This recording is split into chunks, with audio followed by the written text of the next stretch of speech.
اعوذ باللہ من الشیطان الرجیم بسم اللہ الرحمن الرحیم السلام علیکم ورحمۃ اللہ وبرکاتہ۔ مجلس اتحاد المسلمین کے صدر و معتمدین، اراکین مجلس اتحاد المسلمین، میری عزتدار ماں اور بہنوں، شہ نشین پر تشریف فرما مجلس اتحاد المسلمین کے قائد مقننہ و اراکین اسمبلی و اراکین قانون ساز کونسل، میں آپ تمام کو مجلس اتحاد المسلمین کے احیاء کے 65 سال مکمل ہونے پر آپ تمام کو مبارکباد دیتا ہوں، اور میں اس موقع پر اللہ سبحانہ و تعالیٰ سے دعا کرتا ہوں کہ اللہ سبحانہ و تعالیٰ اپنے فضل سے اور اپنے کرم سے اور نبی کریم محمد مصطفیٰ صلی اللہ علیہ وسلم کے وسیلے سے اللہ سبحانہ و تعالیٰ مجلس اتحاد المسلمین کے ان تمام مرحوم قائدین کو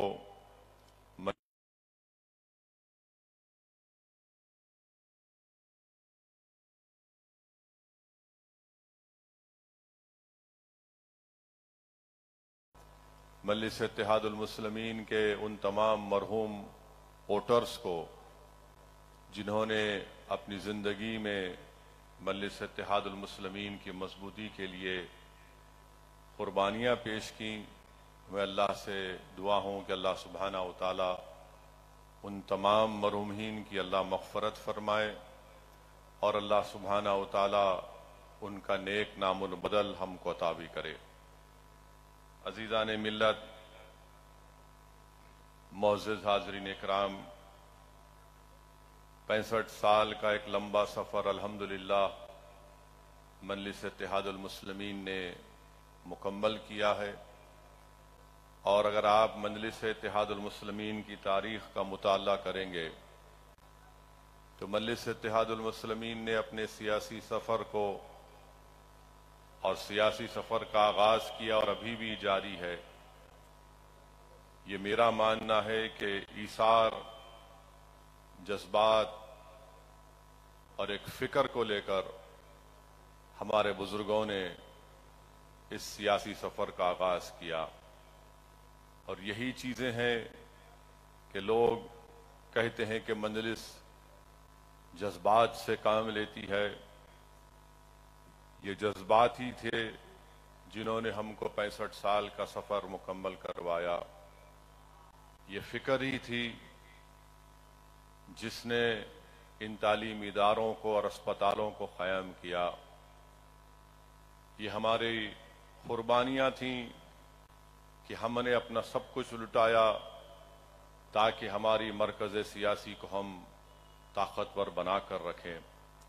تو میرے عزیز دوستو اور مجلس اتحاد المسلمین کے تمام اراکین اور سپاہیوں سے میری اپیل ہے کہ ہم کو اپنے جذبات کو زندہ رکھنا ہے، ایثار کو جاری رکھنا ہے، اور ہماری جو فکر ہے ایک مظلوموں کے لیے، اس کو سامنے رکھ کر ہم کو آنے والے مستقبل کے چیلنجز کا سامنا کرنا پڑے گا۔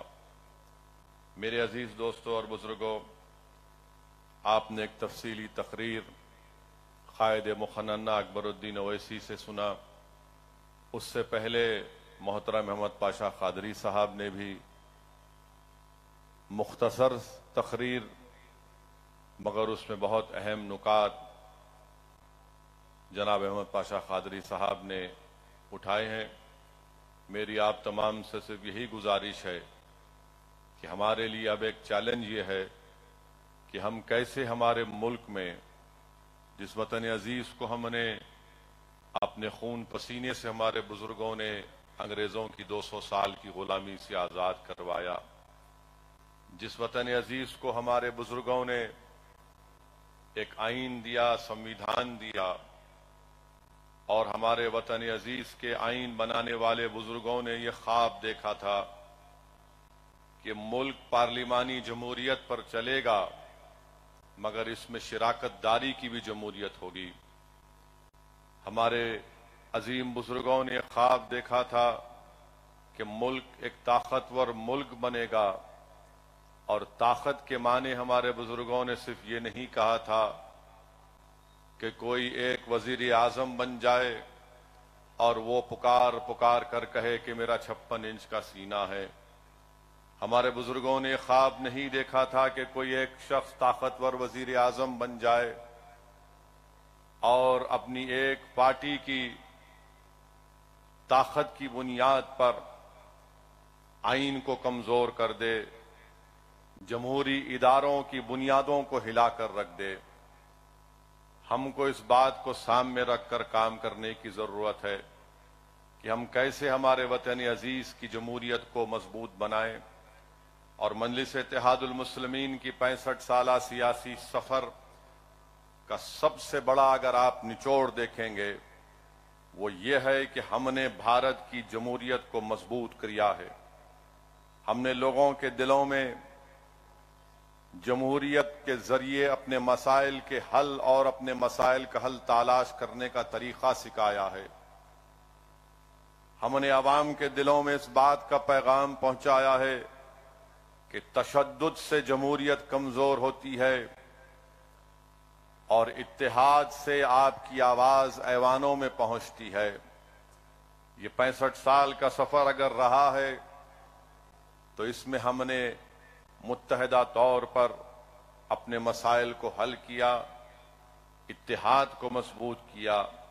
تو میری آپ سے گزارش ہے کہ ہم کو اپنے اتحاد کو اور مضبوط کرنا ہے، اور یقیناً اس سال تلنگانہ میں اسمبلی کے الیکشن ہے اور مجلس اتحاد المسلمین اس اسمبلی کے انتخابات میں حصہ لے گی۔ مجلس اتحاد المسلمین اپنی طاقت کو برقرار رکھے گی، اپنی طاقت میں اضافہ کرے گی، اور انشاءاللہ تعالی مجلس اتحاد المسلمین اور تلنگانہ کی عوام تلنگانہ میں بی جے پی کو شکست دے گی۔ اور مجھے یقین ہے کہ جو نفرت کا پیغام لے کر بی جے پی آگے بڑھ رہی ہے، تلنگانہ کی عوام اس کو مسترد کرے گی۔ مجھے یقین ہے کہ راجستھان میں جب اسمبلی کے انتخابات ہوں گے تو انشاءاللہ تعالی راجستھان کی عوام مجلس اتحاد المسلمین کو کامیاب کرے گی۔ ہم راجستھان کے اسمبلی کے انتخابات میں بھی حصہ لیں گے انشاءاللہ تعالی۔ اب ہم کرناٹکا کے اسمبلی کے انتخابات میں بھی حصہ لیں گے، اور آپ دیکھیں گے کہ انشاءاللہ عنقریب میں اعلان بھی ہوگا اس سلسلے میں۔ میری آپ تمام سے اپیل ہے، گزارش ہے کہ آپ مجلس اتحاد المسلمین کی ان اسمبلی انتخابات میں کامیابی کے لیے دعا بھی فرمائیے۔ میرے عزیز دوستو، عزتدار ماں اور بہنوں، تلنگانہ میں بھارتیہ جنتا پارٹی کی طرف سے بہت سی باتیں بولی جا رہی ہیں، اور جتنی باتیں بولی جا رہی ہیں وہ صرف نفرت کی بنیاد پر۔ بھارتیہ جنتا پارٹی امید دلانے کا نام نہیں ہے، بھارتیہ جنتا پارٹی خوف دلانے کا کام کرتی ہے تلنگانہ میں۔ اسی لیے آئے دن کوئی نہ کوئی ایک بیان دیا جاتا ہے کہ ایسا کر دیں گے، فلاں کر دیں گے۔ میں تلنگانہ کی عوام سے یہ بتانا چاہوں گا کہ تلنگانہ ریاست جب سے بنی تلنگانہ میں امن مضبوط ہوتا رہا، تلنگانہ میں فساد نہیں ہوا، بلکہ تلنگانہ میں ترقی ہوئی ہے۔ چاہے وہ سافٹ ویئر انڈسٹری ہو، چاہے وہ دوسرے انڈسٹریز ہوں، فارماسیوٹیکل کی انڈسٹریز ہوں، تلنگانہ کا جی ڈی پی، ریاستی جی ڈی پی ان ریاستوں سے بڑھ کر ہے جہاں پر بی جے پی اقتدار میں ہے۔ یقیناً تلنگانہ میں ایسے واقعات ہوئے ہیں جس پر ہم بھی شرمندہ ہیں اور ہم اس کی مذمت کرتے ہیں، چاہے وہ آلیر کا انکاؤنٹر ہو، یا پھر پولیس کسٹڈی میں خدیر خان کی موت ہو میدک میں، ہم اس کی مذمت کرتے ہیں۔ میں اس بات کا اقرار کرتا ہوں کہ اور بہت سے کام ہونا باقی ہے، مگر آپ کی آواز مجلس اتحاد المسلمین ہے اور مجلس ان مسائل کو ضرور حل کرے گی۔ مگر ایک بات کا خیال رکھیے کہ آج مجلس آپ کی ایک طاقت اور شناخت بن کر ابھری ہے، مگر دوسری ریاستوں کی طرف نظر اٹھا کر دیکھ لیجئے کہ کیا پرسان حال ہے وہاں پر کوئی آواز اٹھانا تو چھوڑیے، کوئی آنسو پوچھنے کے لیے تیار نہیں ہے دلت اور مسلمان اور آدی واسیوں کے لیے۔ تو اسی لیے میرے عزیز دوستوں اور بزرگوں، اس سال کے آخر میں جو اسمبلی انتخابات ہونے جا رہے ہیں، ہم کو پہلے سے زیادہ متحد ہونا ہے۔ ہم کو ابھی سے ہم اپنے اس اسٹریٹجی کو بنانا پڑے گا، اور ہم بنائیں گے انشاءاللہ تعالی۔ اور مجلس میں اور بی جے پی اور دیگر پارٹیوں میں فرق یہ ہے کہ وہ الیکشن سے 8 مہینے پہلے بیدار ہوتے ہیں، مگر بھارت میں اگر کوئی سیاسی پارٹی ہے جو الیکشن ختم ہوتے ہی عوام کی خدمت کرتے رہتی ہے اور الیکشن کے دوران بھی عوام کی خدمت کرتی رہتی ہے، تو مجلس اتحاد المسلمین ہے۔ دارالسلام جس سرزمین پر آج آپ اور ہم بیٹھ کر مجلس اتحاد المسلمین کے 65 سالہ جشن کو منا رہے ہیں، یہی دفتر میں M L As, M Ps, قانون ساز کونسل کے ممبر، اراکین بلدیہ بیٹھ کر عوام کی خدمت کرتے رہتے ہیں، اور بی جے پی صرف نفرت اور زہر اگلتے رہتی ہے۔ اسی لیے آج آپ دیکھ رہے ہیں کہ تلنگانہ کی عوام بی جے پی سے تنگ آنا اور بی جے پی سے تنگ آنا شروع ہو چکا ہے۔ اور خاص طور سے میں تو تلنگانہ بلکہ پورے بھارت کی مہیلاؤں سے، ہماری عزت دار ماں اور بہنوں سے پوچھ رہا ہوں کہ جب آپ ووٹ ڈالنے جائیں گے تو گیس کے سلنڈر کو نمسکار یا سلام کر کے جانا۔ گیس کا سلنڈر کو نمسکار اور سلام اس لیے کرنا کیونکہ گیس کے سلنڈر میں مودی جی نے جو ہوا چھوڑی ہے، اتنا مہنگا گیس کا سلنڈر ہو چکا ہے کہ آج کتنا 1200 روپئے کتنا ہو گیا؟ 1600 چلر روپئے۔ یہ مودی جی کا کارنامہ ہے، یعنی مہیلاؤں کے نام پر، خواتین کے نام پر ووٹ تو حاصل کیے، مگر آج گیس کا سلنڈر 1600 روپئے ہو چکا ہے۔ تو پورے بھارت کی جنتا کو یہ دیکھنا پڑے گا، خاص طور سے ہماری عزتدار ماں اور بہنوں کو، کہ گیس کا سلنڈر کتنا مہنگا ہو چکا ہے۔ دوسری بات کہ چائنا کا نام ہمارے وزیر اعظم نہیں لیتے۔ آج ہمارا وطن 2000 اسکوائر کلومیٹر کی زمین چائنا کو کھو چکا ہے۔ چائنا ہماری 2000 اسکوائر فٹ زمین پر قبضہ کر کے بیٹھا ہے، اور ہمارے ملک کے وزیر خارجہ یہ ایک انٹرویو میں کہتے ہیں کہ بھارت ایک چھوٹی اکانومی ہے، چائنا بڑی اکانومی ہے، میں کیا کروں؟ ہم چھوٹی اکانومی ہے، چین بڑی اکانومی ہے، کامن سینس ہے، میں کیا کروں؟ ہم وزیر اعظم سے پوچھنا چاہتے ہیں، آر ایس ایس کے لوگ جو آج کل پینٹ پہن کر لٹ پھرا رہے ہیں، ہم وہ بی جے پی کے ان بھکت جو سوشل میڈیا پر تھکتے نہیں، مودی کی تعریف کرتے، جھوٹی تعریف کرتے رہتے ہیں، کیا بھارت چھوٹا ہے؟ تم کو شرم نہیں آتی اس طرح کی بات کرتے ہیں کہ ہماری اکانومی چھوٹی، چین کی اکانومی بڑی؟ ملک اکانومی سے چھوٹا بڑا نہیں ہوتا مودی جی، ملک بڑا ہوتا ہے بڑا دل رکھنے سے، بڑا جگر رکھنے سے۔ آپ کی پارٹی میں آپ 300 ایم پی رکھ کر بھی آپ کے پاس نہ بڑا دل ہے نہ بڑا جگر ہے کہ آپ چین کی آنکھ میں آنکھ ڈال کر یہ کہیں کہ 2000 کلومیٹر تم کو چھوڑنا پڑے گا۔ اگر اکانومی کہ بنیاد پر ملک چھوٹا بڑا ہوتا ہے تو پھر یوکرین کیوں لڑ رہا ہے رشیا سے؟ 79 میں ویتنام امریکہ سے کیوں مقابلہ کیا؟ 1980 میں ایک چھوٹا Afghanistan U S S R سے کیوں مقابلہ کیا؟ اور اگر اکانومی کی بنیاد پر ملک چھوٹا اور بڑا ہوتا ہے تو پھر وہ فلسطینی جس کے پاس پتھر کے سوا کچھ نہیں ہے، مسجد اقصی اور بیت المقدس کی آزادی کے لیے لڑ رہا ہے، تو پھر کیا کہیں گے ان کو آپ؟ بتائیے آپ، آج بی جے پی اور بھارت کے وزیر اعظم کے پاس ملک کی فوج پر بھروسہ نہیں ہے، ملک کی عوام پر بھروسہ نہیں ہے، اور آپ کہتے ہیں کہ بھارت چھوٹا ہے اکانومی کی وجہ سے۔ پھر کون سے وشوا گرو کی بات بھارت کے وزیر اعظم کر رہے ہیں؟ وزیر خارجہ کہہ رہے ہیں، میں نہیں کہہ رہا ہوں، ہم چھوٹی اکانومی ہے، چین بڑی اکانومی ہے۔ ارے چھوٹے بڑا یہ کب سے پیدا ہو گیا؟ یہ بات کہہ کر بی جے پی نے اس بات کو قبول کر لیا کہ نریندر مودی چین کے آگے گھٹنے ٹیک چکے ہیں۔ نریندر مودی چین سے ہماری زمین کو واپس نہیں لینا چاہتی ہیں۔ ارے ایک حکومت کی بنیادی ذمہ داری یہ ہوتی ہے کہ زمین کی بچائے، ملک کی، وطن کی، دیش کی زمین کو بچائے، اور ہمارے وزیر اعظم یہ کہتی ہیں ہم چھوٹی اکانومی ہے، وہ بڑی اکانومی ہے۔ اب پوری دنیا میں کیا پیغام چلا گیا؟ امریکہ کو کیا پیغام گیا؟ برطانیہ کو کیا پیغام گیا؟ آسٹریلیا کو کیا پیغام گیا؟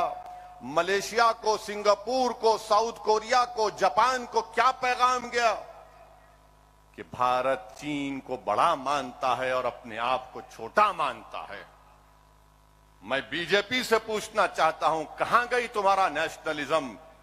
یہ تمہارا نیشنلزم ہے؟ کامن سینس یہ نہیں ہے، کامن سینس یہ ہے کہ ہم مانتے ہیں کہ چین طاقتور ہے مگر ہم اپنی زمین کو نہیں چھوڑ سکتے۔ کامن سینس یہ بھی ہے مسٹر مودی کہ بھارت ایک نیوکلیئر پاور ہے، بھارت ایک نیوکلیئر پاور ہے، یہ کیوں نہیں بولتے آپ؟ مگر افسوس، سوال اب طے کرنا پڑے گا بھارت کی عوام کو کہ وہ کیا اس کا فیصلہ کرتے ہیں۔ اور الحمدللہ مجلس جنید اور نصیر کی موت ہوئی گھاٹمیکا میں جو راجستھان میں ہے، ان کو ہریانہ لے جا کر کڈنیپ کر کے ان کو زندہ جلا دیا گیا تھا۔ مجھے موقع ملا، یہ میری بدقسمتی رہی کہ میں اس گھر کو گیا، جس گھر میں جنید کے گھر کو گیا، وہاں پر جنید کے 6 اولاد اور جنید کا بڑا بھائی جو نیم پاگل ہے، اس کی 7 اولاد کی ذمہ داری بھی جنید پر تھی۔ ہم خالی وہاں پر کھڑے ہوئے تھے ایک زندہ لاش کی طرح، جب اس کے گھر والے ان معصوم بچوں کو بتا رہے تھے کہ یہ جنید کی اولاد ہے، یہ جنید کے بڑے بھائی کی اولاد ہے، اور رو کر کہہ رہے تھے بتاؤ اویسی اب ان بچوں کا کون خیال رکھے گا؟ میرے عزیز دوستوں اور بزرگوں، جنید اور نصیر صرف مسلمان نہیں تھے بلکہ اس عظیم بھارت کے شہری تھے۔ رائٹ ٹو لائف بھارت کے سمویدھان میں ایک فنڈامنٹل رائٹ ہے، کوئی کسی کو مار نہیں سکتا تو کوئی کسی کی جان کیسے لے سکتا ہے؟ اور سیکولرزم کی بات کرنے والے کانگریس کے لوگ، ہم نے مطالبہ کیا تھا کہ وزیر اعظم کو، جنید اور نصیر کو جس بربریت سے کڈنیپ کر کے جلا دیا گیا، یہ سو کالڈ نام نہاد گاؤں رکشکوں کی وجہ سے جو ایک ٹیررسٹ بن چکے ہیں۔ راجستھان کے چیف منسٹر نہیں گئے، مگر آج معلوم ہوا کہ شاید اشوک گہلوٹ جا سکتے ہیں کیونکہ مجلس کہہ رہی تھی۔ تو راجستھان کی عوام نے دیکھ لیا کہ میں نے آج سے 4 مہینے پہلے جے پور میں جا کر کہا تھا کہ وزارت اقلیتی بہبود کا بجٹ کم ہے، تو تھوڑا بڑھا دیا گیا، کچھ 300 کروڑ یا 350 کروڑ کچھ کیے۔ جنید اور نصیر کی موت پر چیف منسٹر نہیں گئے بلکہ ایک شادی میں گئے تھے،